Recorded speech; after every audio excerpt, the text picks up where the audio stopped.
The best of Vivek 2023. Let's get it. I was born in 1985, and I grew up into a generation where we were taught to celebrate our diversity and our differences so much that we forgot all of the ways we are really just the same, and this is our moment to revive those common ideals. God is real. There are two genders. Fossil fuels are a requirement for human prosperity. Reverse racism is racism. An open border is not a border. Parents determine the education of their children. The nuclear family is the greatest form of governance known to man. Capitalism lifts us up from poverty. There are three branches of government, and the U.S. Constitution, it is the strongest guarantor of freedom in human history. That is what won us the American Revolution. That is what will win us the revolution of 2024. I do have a lot of sympathy for the workers, however. People are going through real hardship in this country. I've been through hardship growing up. My mom had to work overtime in nursing homes, so I understand that hardship is not a choice, but victimhood is a choice. You know what, if I was giving advice to those workers, I would say go picket in front of the White House in Washington, D.C. That's really where the protest needs to be. Disastrous economic policies that have driven up prices, that have driven up interest rates and mortgage rates. At the same time, wages remaining stagnant. Unlock American energy. Drill, frack, burn coal, embrace nuclear energy. Put people back to work. Stabilize the U.S. dollar itself and rescind a majority of those unconstitutional federal regulations that are hampering our economy. That is how we unleash American exceptionalism. And that's not a Democratic vision or a Republican vision. That is an American vision that we embrace economic growth. And capitalism is still the best system known to man to lift us up from poverty. And we should not apologize for it. That's what it means to be an American. I'll tell you, I'm not a politician, Brett. You're right about that. I'm an entrepreneur. My parents came to this country with no money 40 years ago. I have gone on to found multi-billion-dollar companies, following our faith in God. That is the American dream. And I am genuinely worried that that American dream will not exist unless we do something about it. Now is our moment to start running to something. Embrace nuclear. Put people back to work by no longer paying them more to stay at home. The only war that I will declare as U.S. President will be the war on the federal administrative state that is the source of those toxic regulations acting like a wet blanket on the economy. So the real choice we face in this primary is this. Do you want a super PAC puppet, or do you want a patriot who speaks the truth? Do you want incremental reform, which is what you're hearing about, or do you want revolution? I stand on the side of the American revolution. I'm the only person on the stage who isn't bought and paid for, so I can say this. The climate change agenda is a hoax. The climate change agenda is a hoax. The anti-carbon agenda is the wet blanket on our economy. Give me a hug just like you did to Obama. You'll help elect me just like you did to Obama, too. Give me that bear hug. And we also have a mental health epidemic in this country. Just over the same period that we have closed mental health institutions, we have seen a spike in violent crime. Do we have the spine to bring them back? I think we should. As president, I will. We're in the middle of a national identity crisis. And I say this as a member of my generation. The problem in our country right now, the reason we have that mental health epidemic, is that people are so hungry for purpose and meaning. What we really need is a tonal reset from the top. Yes, we will close the southern border where criminals are coming in because we remember who we really are. We live in a dark moment, and we have to confront the fact we're in an internal, sort of cold cultural civil war. President Trump, I believe, was the best president of the 21st century. It's a fact. Chris Christie, honest to God, your claim that Donald Trump is motivated by vengeance and grievance would be a lot more credible if your entire campaign were not based on vengeance and grievance against one man. I am running for president of the United States. We're skating on thin ice, and we cannot set a precedent where the party in power uses police force to indict its political opponents. It is wrong. That's the difference between you and me. Yeah, I'm not a professional politician. That's the difference. Who can answer a question. And I think that this is disastrous, that we are protecting against an invasion across somebody else's border when we should use those same military resources to prevent across the invasion of our own southern border here in the United States. And I find it offensive that we have professional politicians on the stage that will make a pilgrimage to Kyiv, to their Pope, Zelensky. I think that we have to put the interests of Americans first. Secure our own border instead of somebody else's. And the reality is, this is also how we project strength by making America strong at home. The real threat we face today is communism. communist China. The Russia-China military alliance is the single greatest threat we face. Nobody in either political party is talking about it. And I do not want to get to the point where we're sending our military resources abroad when we could be better using them here at home to protect our own borders, protect the homeland. All right. But you know what I love about Israel? And I've been there probably in the last 10 years more than most people on this stage. I love their border policies. I love their tough on crime policies. I love that they have a national identity and an iron dome to protect their homeland. So look, we have a crisis of achievement. Let's shut down the head of the snake, the Department of Education. Take that $80 billion, put it in the hands of parents across this country. Allow any parent to choose where they send their kids to school. End the teachers' unions at the local level to allow public schools to compete.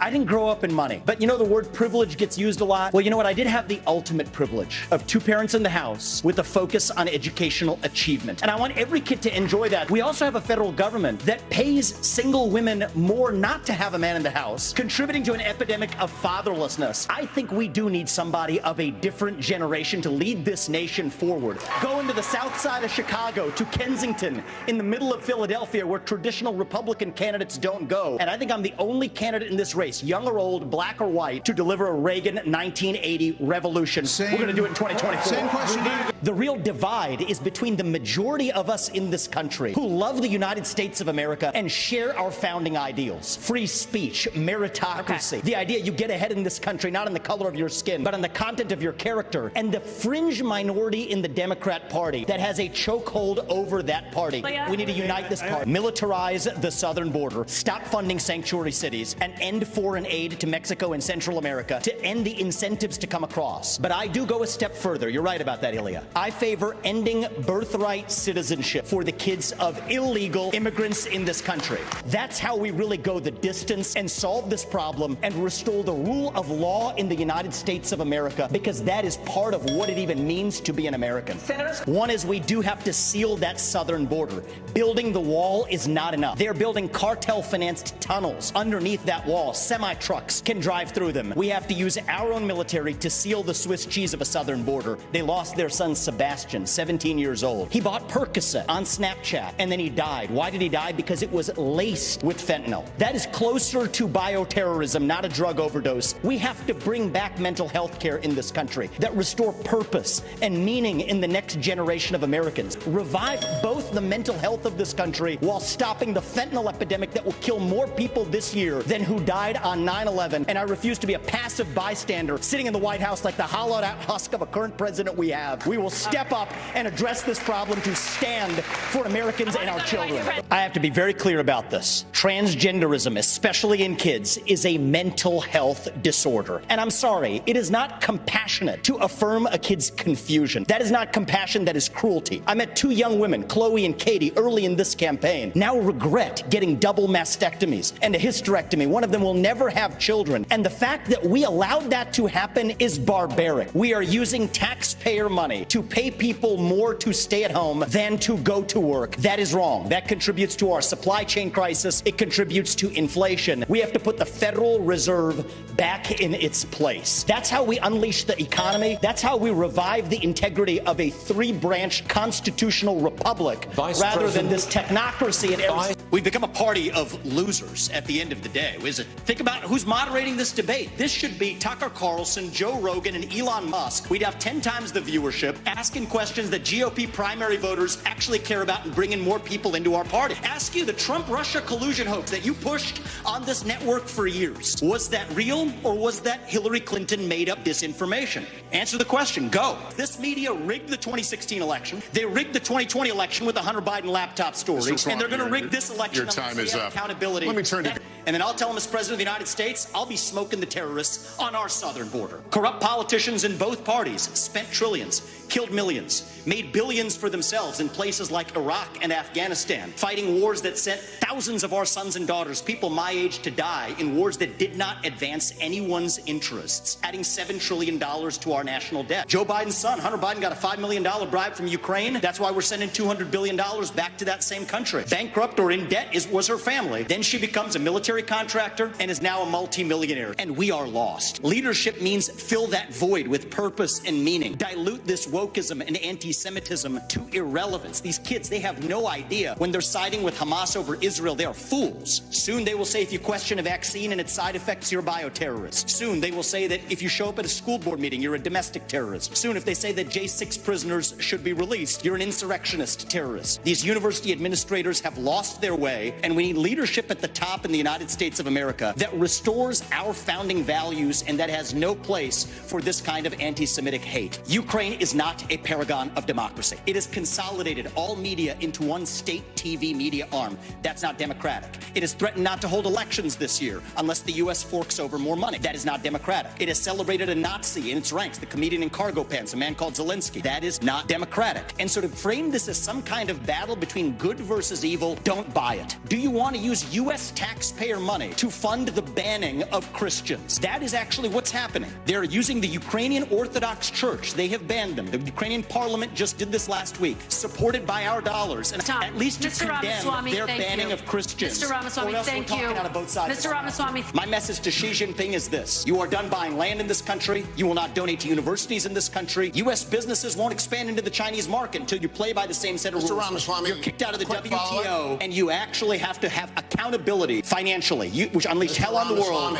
We have to hold them accountable. In the last debate, she made fun of me for actually joining TikTok while her own daughter was actually using the app for a long time, so you might want to take care of your family first. We have to ban any U.S. company actually transferring U.S. data to the Chinese. And against that backdrop, I believe this is our last best window to be able to take care of our national debt problem through those severe measures, including sacrificing the foreign wars that many bloodthirsty members of both parties have a hunger for. So we can't have the first conversation we were having sending foreign aid willy-nilly to countries whose national debt per capita is less than ours. I'm the only candidate on the stage, as far as I'm aware, who has actually visited the northern border. There was enough fentanyl that was captured on the northern border last year to kill 3 million Americans. Here's my view on this. Speaking as a man, they say men have trouble speaking on this issue. I don't think we need to be that way. It was my home state of Ohio. I'm upset about this. Yesterday, passed a constitutional amendment that now effectively codifies a right to abortion all the way up to the time of birth without parental consent. But we're in the middle of a war right here at home. It's a war not between black and white or Democrat and Republican. It's between those of us who believe in our founding ideals and love this country and a fringe minority who hates the United States of America. And I think it's going to take a commander-in-chief to lead us to victory in that war.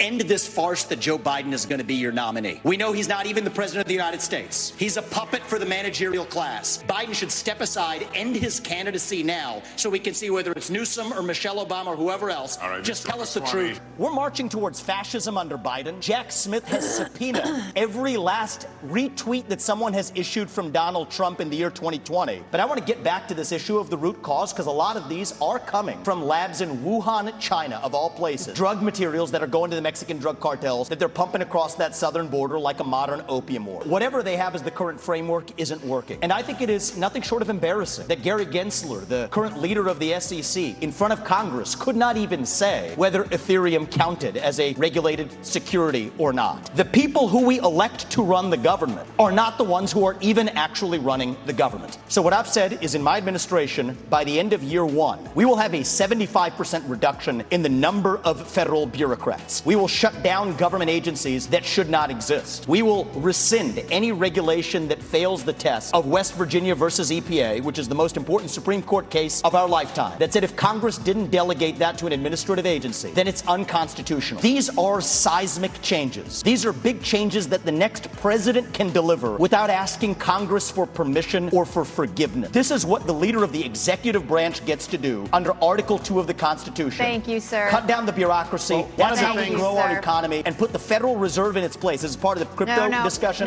Why am I the only person on the stage, at least, who can say that January 6th now does look like it was an inside job? That the government lied to us for 20 years about Saudi Arabia's involvement in 9/11. That the Great Replacement theory is not some grand right-wing conspiracy theory, but a basic statement of the Democratic Party's platform. That the 2020 2020 election was indeed stolen by big tech, that the 2016 election, the one that Trump won for sure, was also one that was stolen from him by the national security establishment that actually put up the Trump-Russia collusion hoax that they knew was false. There's a reason why I'm the only person on the stage who can say these things. That's what it's going to take. We don't have a healthcare system in this country. We need to start having diverse insurance options in a competitive marketplace that cover actual health. End the antitrust exemptions for health insurance companies. That's where the competitive marketplace begins. That's crony capitalism, and that's the answer. People who have been harmed by those vaccines deserve accountability. They cannot be forgotten Americans. And I think one of the top lessons we learned is that free speech in this country is most important in those alleged times of emergency. If we had been allowed to openly debate the merits of those vaccines, they would have been never mandated in the way that they were. Let companies be companies, but I don't like the crony capitalism. That is this climate change agenda that is shackling this country like a set of handcuffs, because it has nothing to do with the climate. That's what we have to see. 8 times as many people are going to die of cold temperatures this year than warm ones. We should not be bending the knee to this new religion. That is what it is. It is a substitute for a modern religion. We are flogging ourselves and losing our modern way of life, bowing to this new god of climate, and that will end on my watch. Thank you, Ambassador Haley.